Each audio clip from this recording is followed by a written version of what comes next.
마태복음 마지막 강해의 말씀으로 제자 삼으라라는 말씀으로 함께 은혜 나누기 원합니다. 1889년에 역사를 바꾸어 놓은 두 아이가 태어났습니다. 한 아이는 오스트리아인 부부 사이에서 출생했습니다. 그런데 아버지를 어릴 때 여의고 알코올 중독자였던 숙모 밑에서 불우한 어린 시절을 보내게 되었습니다. 그래서인지 그가 16살이 되었을 때 학교를 중퇴하게 되고 극렬 분자가 되었습니다. 그가 그 유명한 아돌프 히틀러였습니다. 그리고 또 다른 한 아이가 같은 해 텍사스에서 태어나게 됩니다. 부모의 사랑과 관심을 받으며 이 자란 소년은 웨스트 포인트 사관학교에 입학하게 됩니다. 이 소년의 이름이 드와이트 아이젠하워였습니다. 이 두 사람이 못 만날 것 같은데 2차 세계대전에서 만나게 되죠. 그래서 한 사람은 분노의 도끼를 발산하면서 엄청난 사람들을 죽고 세계적인 재난을 초래하게 되죠. 그러나 한 사람은 이 평화를 가져오게 됩니다. 히틀러가 56세 때 대피소에서 자살했을 때 많은 사람들이 잘 죽었다고 그 사람 죽음을 슬퍼하기보다는 오히려 기뻐했습니다. 그런데 아이젠하워가 눈을 감을 때 전 세계가 애도했다고 합니다. 이것은 상반된 부모 교육, 가정 교육이 아이의 인생, 그의 운명을 갈라놓게 된다는 것을 알게 되는 것입니다. 자녀는 부모의 사랑과 기도를 먹고 자라야 되는 것입니다. 자녀에게 너가 앞으로 어떤 사람이 될 것인가 이 꿈을 묻는 사람은 많습니다만, 그러나 그의 인생 가운데 하나님이 개입하셔서 하나님의 뜻과 비전이 이루어질 것을 위하여 무릎 꿇고 간절히 기도하는 부모는 많지 않은 것을 봅니다. 안타깝게도 우리 교회도 온전한 믿음의 가정이 많지 않죠. 그래서 늘 가족 구원, 자녀 구원이, 집안 구원이 또 기도 제목인 분들이 많습니다. 우리가 가정의 달을 맞이하여 우리 부모가 어떻게 되어야 되겠습니까? 이 자녀들이 거룩한 세대로 천국 인재로 자랄 수 있도록 우리 부모의 역할이 있습니다. 그래서 우리가 먼저 온전히 하나님을 기뻐하고 우리의 삶에 자녀들이 감동받고 정말 하나님 사랑하는 모습들을 본받고자 하는 그런 거룩한 열망이 있어야 되지 않겠습니까? 행복하고 따스함이 넘치는 이 천국 가정을 이루는 다시 한번 우리 가정이 회복되어지고 또 신앙이 회복되어지는 은혜를 우리 자녀들, 가족들, 또 집안 사랑하는 이들에게 허락해 주시기를 주의 이름으로 축복합니다. 자녀들이 부모님을 공경하고 존경하고 부모님에게서 배울 것이 있어야 되지 않겠습니까? 어떤 자녀들은 부모님이 이래라 저래라 요구사항은 많은데 부모님 삶을 보면 배울 것이 없습니다. 그래서 결혼 앞두고 결혼 또 예비학교를 할 때 보면 10가정 중에 7가정은 부모같이 살고 싶지는 않습니다. 결혼하고 싶은 마음이 별로 없습니다. 행복한 부모의 모델을 본 적이 없는 것입니다. 얼마나 안타깝습니까? 우리 교회 모든 성도님들 가정, 우리 교회 자녀들, 젊은이들 가정은 정말 부모님처럼 부모님을 사랑하고 공경하고 또 부모님처럼 되고 싶은 그런 선한 영향력을 행사하시고 그런 거룩한 열망을 주시기를 원합니다. 그래서 이 좋은 부모 되는 최고의 삶은 뭡니까? 하나님 경외하는 거죠. 하나님 경외하고 예수님의 제자로 사는 것인 줄 믿으시기 바랍니다. 그런 의미에서 우리 인사했지만 한 번 더 인사했으면 좋겠습니다. 좋은 부모 됩시다.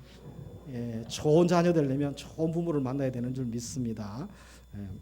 우리 오늘은 마지막 본문인 공생애의 예수님 사역의 마지막 순간을 맞이하게 됩니다. 사람은 마지막 순간이 되면 진지해지고 마지막 때에 운명하기 전에 또 중요한 말을 하죠. 그것을 유언이라고 하지 않습니까? 우리 예수님도 부활하신 후 수차례 사람들을 만나 예수님의 부활을 친히 몸으로 또 말씀으로 증거해 주셨습니다. 본문의 마지막 말씀인 대위임령을 말씀하고 계시죠. 그래서 대계명이 있죠. 하나님 사랑, 이웃 사랑. 그리고 대사명, 대위임령이라고 하고 또 지상명령이라고도 말씀하기도 합니다. 바로 대위임령이 18절에 있죠. 예수께서 나와 말씀하여 이르시되 같이 읽습니다. 하늘과 땅의 모든 권세를 내게 주셨으니 그러므로 너희는 가서 모든 민족을 제자로 삼아 아버지와 아들과 성령의 이름으로 세례를 베풀고 내가 너희에게 분부한 모든 것을 가르쳐 지키게 하라. 여기까지. 그래서 예수님의 유언 같은 말씀이죠. 제자들에게 보석 같은 너무나 귀중한 말씀을 또 마지막 명령하고 당부하고 있습니다. 이것은 그들뿐 아니라 21세기를 살고 있는 우리에게도 동일하게 주님께서 또 당부하고 계시는 말씀으로 보아야 되는 것입니다. 주님이 너무나 간절함으로 진지함으로 또 주님의 위엄을 가지고 우리에게 명령하고 계시는 것입니다. 그래서 마지막 유언의 말씀을 하시려고 약속의 장소로 모이게 되죠. 대위임령, 지상명령을 말씀하시고 있는 순간입니다. 두 번 나누어서 이 말씀을 하는 이유는 나중에 그 이유가 나와 있죠. 그래서 그 상황 가운데 먼저 의심하는 사람들이 있었습니다. 17절에 보시면 예수를 배웠고 경배하나 아직도 의심하는 사람들이 있더라.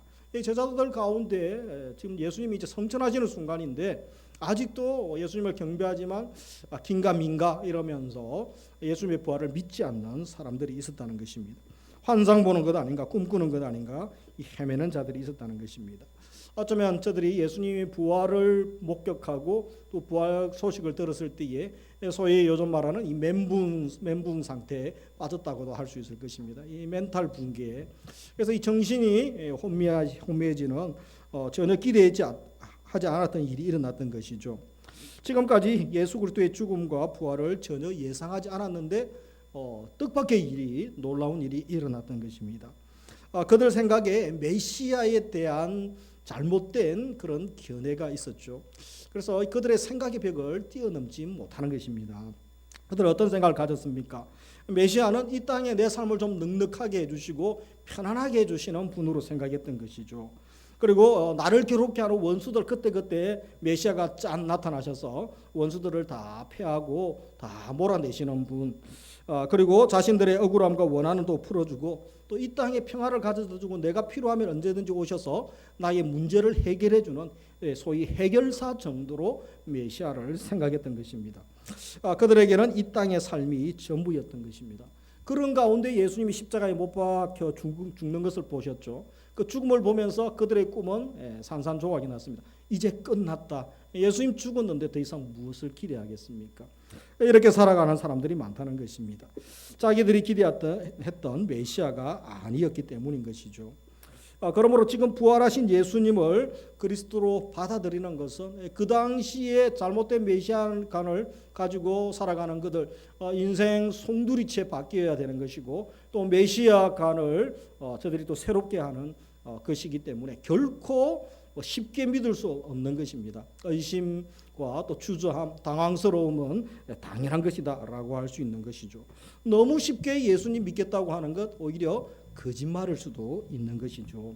인생의 주인을 바꾸는데 내가 섬기던 왕을 주님으로 바꾸는데 어떻게 주저하지 않고 의심이 없겠습니까? 두렵고 떨림이 있는 것은 당연한 것이라고 할 수 있습니다.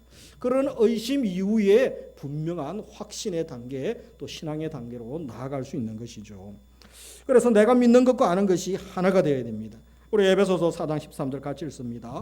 우리가 다 하나님의 아들을 믿는 것과 아는 일에 하나가 되어 온전한 사람을 이루어 그리스도의 장성한 분량에 충만한 때까지 이르리니. 그래서 믿는 것과 아는 것이 하나가 되어 장성한 분량에 충만한 데까지 이르라라고 말씀하죠. 예수님 부정하기 위하여 의심하는 것이 아니라 더 확실히 믿기 위하여 다지는 거죠. 도마가 의심 많은 제자가 아닙니다. 도마는 가장 똑똑하고 또 합리적이고 논리적인 사람이었습니다. 믿고 싶은데 믿겨지지 않으면 이야기하죠. 내가 못 믿겠다. 그러나 부활한 주님이 만나 주실 때 그는 그 확신 가운데 그의 인생을 던지게 되죠.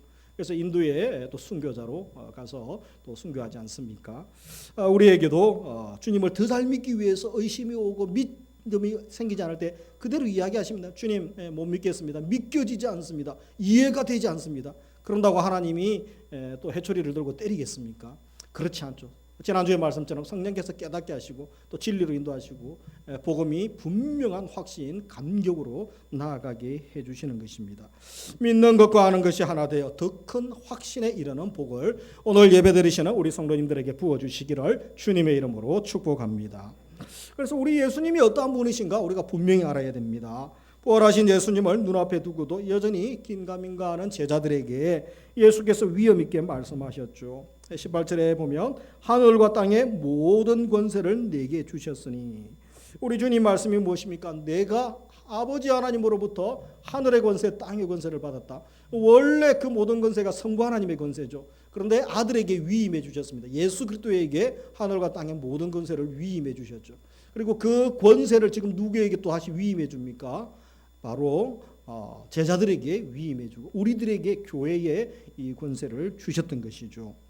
그래서 한 나라의 세상의 국지적인 통치자가 아니라 우리 예수님은 온 우주의 통치자, 모든 만물의 통치자죠. 하늘의 권세, 신적 권세를 가지고 말하고 계시니 잘 들으라라고 말씀하는 것입니다.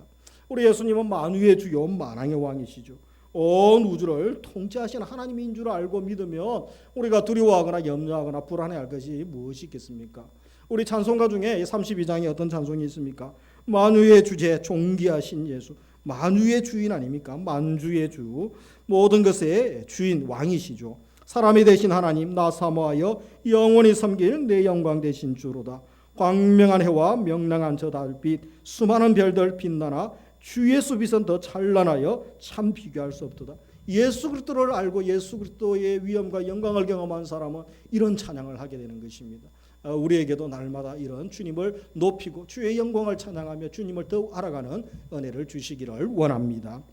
그래서 이제 대위임령에 대한 말씀을 하고 계시죠. 신적 권능을 가지신 예수님께서 19절 이후에 무엇이라고 말씀합니까?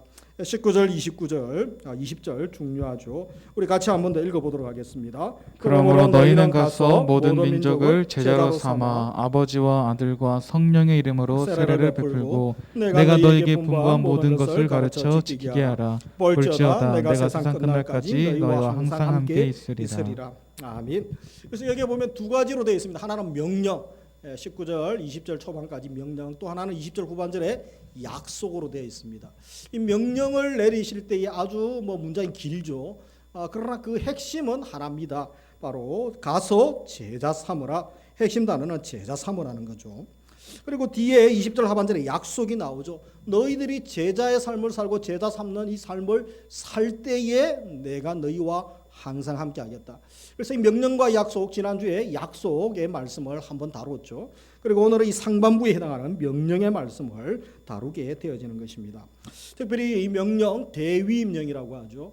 원문에 보면 헬라어로는 이 5개 동사로 되어 있는데 메인 동사, 주된 동사는 하나고 나머지는 다 분사나 부정사로 되어 있다는 것입니다. 그래서 여기 나오는 동사가 19절에 가서 세례를 베풀고 또 가르쳐 지키게 하라. 그리고 제자 삼으라. 나머지는 분사고 부정사고 이 제자 삼으라 이것이 바로 제자 삼아 이것이 주동사입니다. 그래서 우리가 여기서 예수님의 핵심은 뭐죠? 하고 싶은 말씀은 제자 삼는 일을 하라고 마지막 명령을 내리셨죠. 이것에 관심을 가지고 예수님이 중요하게 여기고 예수님이 이것이 핵심이라고 얘기하시면 우리도 그것을 중요하게 여기고 핵심으로 여겨야 되는데 오늘날 한국 교회나 목회자들이나 선교사님이 다른 것에 좀 관심을 많이 가지고 교인들도 다른 것에 관심을 가지는 것이 안타까운 일이죠. 그래서 우리도 예수님이 중요하다고 말씀하셨으면 중요하게 여기고 우리도 순종해야 되는 것입니다. 그래서 이 제자 삼는 일을 하기 위하여 이 사역을 위하여 동사 중심으로 살펴보면 먼저 가라 되죠. 가서 먼저 가야 됩니다. 모든 민족에게 가야 되죠. 그리고 또 모든 민족을 제자 삼으라고 하셨죠. 아무도 예외가 없습니다. 내 사랑하는 가족들, 또 내 이웃들, 친지들, 그리고 내 민족에게도 가고 동료에게도 가야 되죠. 그리고 민족을 넘어 타 문화권에 있는 또 외국인들에게도 우리가 가야 됩니다. 전 세계 모든 민족에게 갑니다. 요즘 가라고 막 나가잖아요. 이제는 또 코로나 또 사회 격리가 해제되어져서 그래서 여행 가라는 게 아닙니다. 무엇을 들고 가라? 복음 들고 제자 삼기 위하여 가라는 것입니다. 그래서 우리도 이제 앞으로 이제 단계 선교 또 비전 트립 다시 또 시작해야 되겠죠. 그리고 세례를 베풀고 예수님 따르는 제자가 되기 위하여 선행되어져야 할 것, 예수님을 구주로 영접하는 거죠. 그리고 삶의 주인으로 모시고 왕으로 모셔드리는 것입니다. 이를 위해서 우리가 십자가 복음을 전가하는 것도 전도, 선교가 여기에 필요하죠. 그래서 하나님 자녀가 되게 해야 됩니다. 그래서 하나님 자녀가 되는 표징으로 우리가 이 명령에 따라 지금도 한국교회가 세례를 베풀고 있습니다. 세례를 베풀라고 했죠. 그 앞에 아버지와 아들과 성령의 이름으로 세례를 베풀라.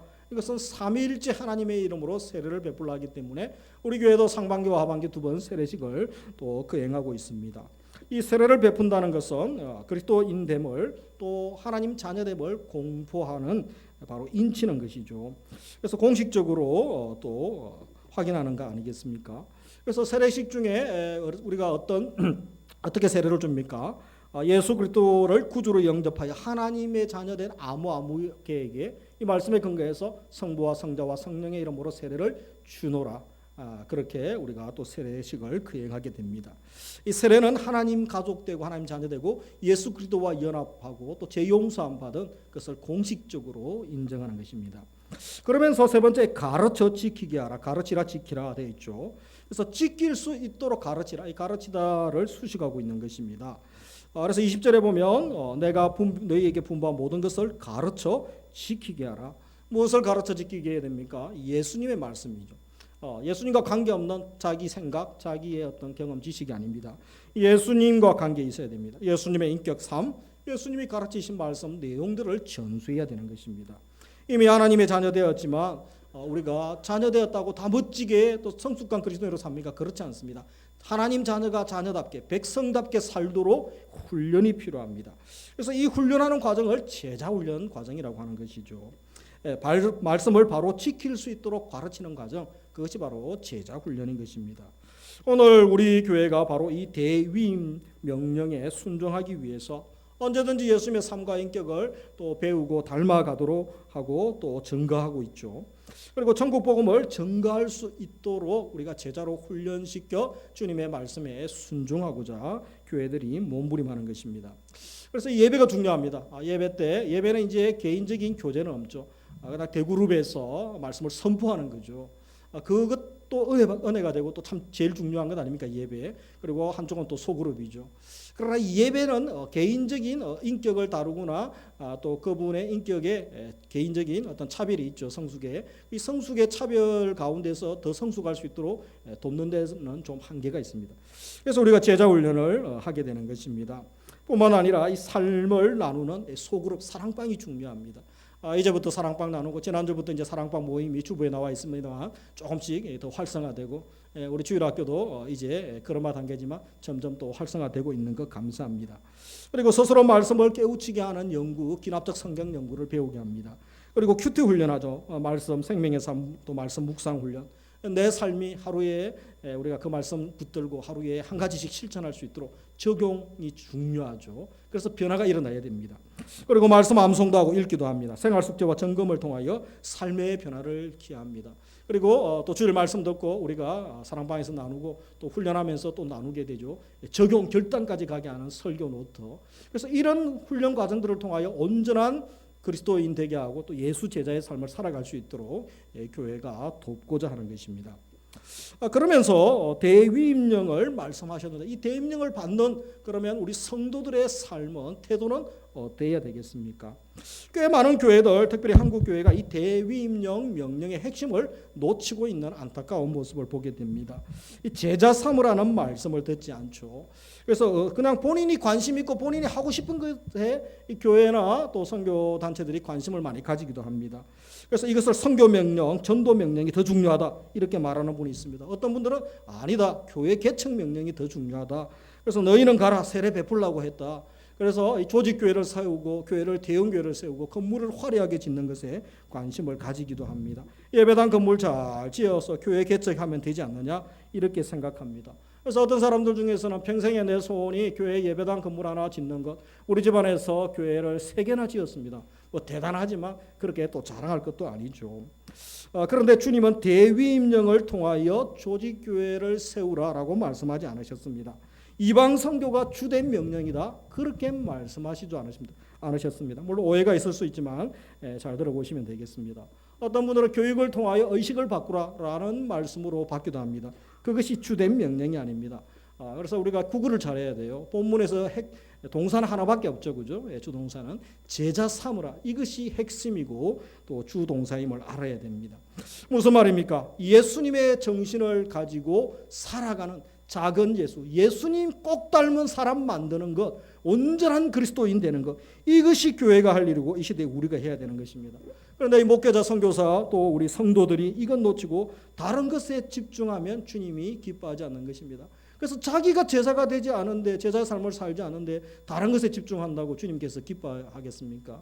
이 세계의 많은 교회들이 이런 건 놓치는 게 참 안타까운 것 아니겠습니까?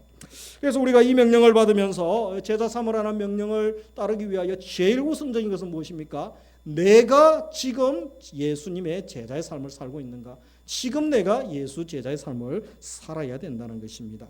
주님을 닮은 인격을 가지고 주님의 말씀의 가치를 소중히 여기고 복음의 능력을 경험하고 그 복음의 능력 예배 가운데 하나님의 임재를 경험하고 감격 가운데 있습니까? 의와 진리와 거룩을 쫓고 십자가 질서를 쫓아 또 낮은 곳에 가고 섬기는 곳에 가고 주님이 종처럼 낮아지셔서 섬겼던 것처럼 우리도 주님처럼 이 섬기는 삶, 종의 자리로 나아가는 이 제자의 삶을 내가 지금 살고 있는가 물어봐야 되는 것입니다. 그래서 이 제자도가 중요합니다. 우리 5월달에 가정의 달을 맞이해서 이 제자도 3가지, 우리 가정을 향한 기도 제목, 또 우리 자녀를 향한 기도 제목, 우리 자신을 향한 기도 제목으로 삼기 원합니다. 이 제자도 3가지가 무엇입니까? 첫째, 전적 위탁이죠. 모든 것을 내 것이라고 주장하지 아니하고 주님께 맡기죠. 전적으로 내 생명, 내 시간, 내 물질, 내 건강, 우리 자녀들, 나의 비전, 나의 미래까지도 주님의 것입니다. 그래서 예수님의 구원자 되심을 고백한 사람은 반드시 뭐죠? 왕 되심, 주인 되심을 고백하는 것입니다. 이 주재권을 인정하는 것이 대단히 중요한 것입니다. 이것이 되지 않으면 그 이상 신앙의 발전이 없습니다. 그래서 내려놓음이라는 책, 그 다음에 더 내려놓음이라는 책, 유사한 책들이 얼마나 많이 나옵니까? 믿지만 주님 사랑하지만 내려놓지를 못하는 거죠. 끝까지 야곱처럼 자기가 그저 다 움켜잡고 있는 것입니다. 그래서 하나님 그 심을 고백하지 않으니 하나님이 손가락을 하나하나 펴시죠. 그죠? 사랑하는 라헬, 요셉, 베냐민 다 데리고 가죠. 그죠? 재산 다 날아갑니다. 그래서 다시 하나님 되심을 또 고백하게 하고 하나님을 만나게 하면서 회복시켜 주시는 것을 보게 되어집니다. 두 번째, 정인이죠. 정인의 자세. 어떤 경우에도 자기를 자랑하지 않고 그리스도의 말씀과 그리스도를 증거하는 이 정인의 삶을 사는 자가 제자인 것입니다. 그리고 또 3번째 제자는 뭡니까? 종의 자세죠. 종의 자세를 취해야 됩니다. 그 어떤 경우에도 내가 주인이 아닙니다. 주인 노릇하지 않고 종 대신 주님을 본받아 우리도 주님처럼 이 종의 자세로 청지기 사명을 감당하죠. 그래서 우리가 이 내려놓지 못하니까 내가 청지기임을 고백하지 못하는 것입니다. 그런 자에게 또 하나님의 은혜가 중단되는 경우가 있는 것입니다. 그리고 우리가 종의 자세를 취하는 제자의 삶을 살면서 이제 내 삶의 현장에서 이웃 집안에서 직장에서 또 더 은혜 주시면 다른 문화권에 나아가서 제자 삼는 이 일을 할 수 있는 것입니다. 증인의 삶을 살아갈 수 있게 되는 것이죠. 그래서 이것은 사도행전 1장 8절에 내 증인이 되리라 라는 말씀, 엄밀한 의미에서는 제자 삼으라는 말과 일맥상통한다라고 할 수 있습니다. 주님의 증인되는 것, 말과 인격으로 삶을 증거해야 되기 때문에 결국은 이것을 위하여 내 삶이 변화되어져야 되고 내 인격이 변화되어지고 예수님 닮아가야 되는 거죠. 그래서 우리의 삶을 보면서 교회가 또 빛과 소금의 사명을 감당해야 되는 거죠. 그래서 세상 사람들이 마음이 열려서 우리가 구제하고 섬기고 또 소외된 자들을 돌보는 이유가 무엇입니까? 그것이 직접적인 전도는 아닙니다. 그러나 그들의 마음을 열게 할 수 있죠. 마음이 열리면 우리가 복음을 전할 수 있는 것입니다. 코로나 2년에 한국 교회가 많이 또 명예가 실추됐죠. 다시 회복되어질 수 있도록 기도를 해주시기 바랍니다. 그래서 이 제자 삼는 과정이 대단히 중요합니다. 제자 삼으라는 명령 감당하기 위해서 우리가 전도 현장에 나아가야 되고 또 복음을 위하여 복음을 선포하고 우리가 또 세례도 베풀어야 되는 것입니다. 그래서 우리가 이를 위하여 가을에는 새생명 축제도 교회에서 하고 있습니다. 그래서 복음을 전하여 또 초청하고 또 그들이 예수님 믿고 또 믿음이 자라도록 세례도 베풀고 또 훈련도 하게 되는 것입니다. 그래서 이 제자 훈련과 복음 전도 이것은 병행되어집니다. 같이 가야 됩니다. 한쪽만 강조할 수 없는 것입니다. 계속 생명 살리기 위하여 또 복음 전할 사람을 키워야 되는 거죠. 그리고 또 예수 그리스도를 닮은 사람들을 키워야 되죠. 그들이 또 나가서 제자의 삶을 살고 제자 삼는 삶을 또 살게 되고 또 계속 복음을 전할 수 있게 되는 것입니다. 그래서 지금도 우리가 제자도를 기억하면서 제자의 삶을 살기를 주님께서는 기뻐하십니다. 제가 이전에 한 24년 정도 이제 부교육자 생활을 했죠. 교육전수사부터 시작했었는데 제자 훈련했던 학생들, 청년들이 지금은 다 성인이 되고 또 뭐 가정을 꾸리고 또 사회에서도 또 열심히 또 살아가고 있습니다. 가끔 기도 제목이나 인사를 할 때 참 감사한 이야기들이 있습니다. 본인들도 삶의 현장에서 훈련받은 대로 예수 제자의 삶을 살려고 몸부림하는 모습들입니다. 초등학교 교사인 친구는 이 아이들 데리고 방학 때 되면 제자 훈련을 하고 부모님들 동의를 얻어야 되죠. 그리고 또 비전 트립도 다녀오고 그리고 자기가 방과 후에 피곤하지만 소외되고 가정이 또 힘든 아이들은 직접 신방에서 또 아이들을 케어하고 정말 내 동생, 내 자식처럼 생각하면서 또 사랑으로 섬기려고 합니다. 직업 군인이 된 친구는 신회를 조직하여 군보고마에 힘쓰고 있기도 합니다. 그리고 사장이 된 친구가 있습니다. 이 직원들, 알바생들 쓰는 이유가 그들에게 더 임금 주려고, 그래서 그것을 통하여 또 우리 사장님 뭔가 다르네, 그때 또 복음 전하기 위해서 그렇게 한다고 합니다. 그리고 공무원이 된 친구가 있습니다. 특별히 많은 업무 중에 힘든 사회복지 업무를 맡는다고 합니다. 그래서 본인이 어떻게 하면 내 공무원 또 직장을 통하여 내가 그리스도의 사랑을 실천할 수 있을까? 소외되고 어르신들, 노약자들 많으신데 내가 이 업무 맡으면 힘들지만 그래도 보람 있지 않겠는가? 그래서 마지막에 섬기고 또 가족들 장례식까지도 또 인사도 하기도 하고 복음도 전하는 그런 계기를 가진다고 합니다. 의료인 친구가 있습니다. 휴가 내어서 우리는 놀러 가고 해외여행 가지만 이 친구는 또 의료 선교를 가기도 하고, 공휴일에 또 여름 되면 교회 선교단체에서 농어촌 또 의료 봉사도 나간다고 합니다. 또 제가 같이 제자 훈련 하신 분 중에 이 판사가 한 분 계셔요. 그래서 이분이 한 번은 가해자하고 피해자를 직접 불러가지고 1시간씩 이야기를 그냥 들어줬답니다. 근데 피해자 한 분이 막 눈물을 흘리면서 자기가 여태까지 재판도 많이 해봤지만 판사가 자기 불러놓고 1시간 자기 사연 들어준 사람도, 내가 억울한데 내 사연 들어준 사람이 없는데 알고 보니 자기가 할 수 있는 일이 정말 그냥 법대로 하면 되는데, 그래도 그들의 사연 한 번 더 들어주는 게, 내가 밤늦게 조금 더 시간 내어서 한 번 더 서로 검토하고 한 번 더 들어주는 게 예수님의 제자로 사는 것 아닌가, 그 간증을 하시더라고요. 그리고 소방 고위 공무원도 훈련받은 분이 한 분 계십니다. 그분이 민방위 훈련이나 이렇게 이제 또 교육을 많이 나가십니다. 근데 마지막에 좀 빨리 맞춰주면서 한 5분 정도 시간을 먼저 할애한다고 합니다. 그래서 열심히 교육하고 난 다음에 마지막에는 꼭 제 인생을 변화시킨 한 사람을 소개해 주기를 원합니다. 그래서 참 반감이 있을 줄 알았는데 예수 그리스도를 전하니까 사람들이 오히려 또 숙연하게 듣고 또 자기에게 어떻게 하면 예수님 믿을 수 있을지 묻는 사람도 있다고 합니다. 법대로 하면 제재가 올 수도 있죠. 그러나 용기를 내어서 이 복음을 전하려고 할 때에 우리의 삶의 현장에서도 그렇게 살아갈 수가 있는 것입니다. 그래서 참 감사하죠. 우리의 삶의 현장에 나도 이제 예수님 제자의 삶을 살아갈 수가 있습니다. 정치인, 공무원은 정치적 제자도를 실천할 수 있습니다. 그래서 정치인은 정치적 제자도, 경제인은 경제적 제자도 각자 삶의 현장에서 그렇게 살 수 있죠.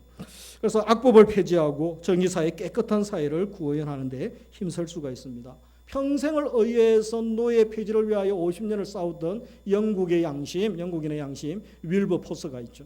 그래서 그 한 사람이 50년 만에 싸워서 노예 제도가 또 폐지되지 않습니까?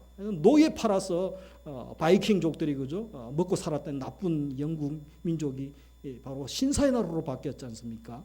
그래서 그가 죽을 때 의회의 3분의 1이 그리스도를, 그가 믿는 하나님을 믿었다라고 합니다. 그리고 우리나라가 새마을 운동을 배워왔던 나라 덴마크죠. 덴마크를 더럽고 참 피폐한 그 덴마크를 깨끗한 나라로, 부귀한 나라로 이끌었던 그룬트비 있죠.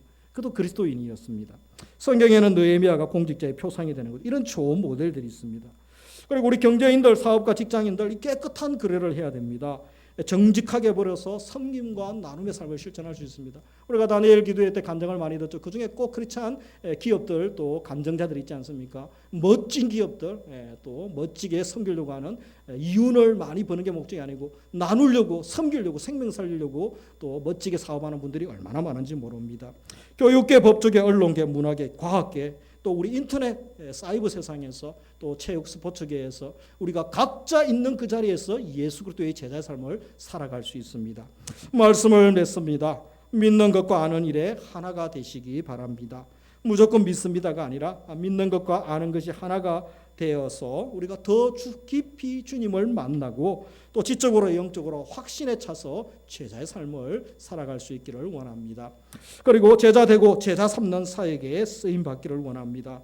한 주간 내가 먼저 예수님의 온전한 제자 되기 위하여 몸부림하기 원합니다. 그리고 내 삶의 현장에서 복음의 가치가 드러날 수 있기를 원합니다. 특별히 한 주간 살아갈 때에 제자도의 3가지, 우리 자녀, 우리 가정, 나 자신을 위한 기도, 우리 교회를 위한 기도가 되기 원합니다. 무엇이었죠? 전적 위탁, 그리고 증인, 종의 삶을 살아가는 우리 성도님들 다 되시기를 주님의 이름으로 축복합니다. 기도드리겠습니다. 아버지 하나님,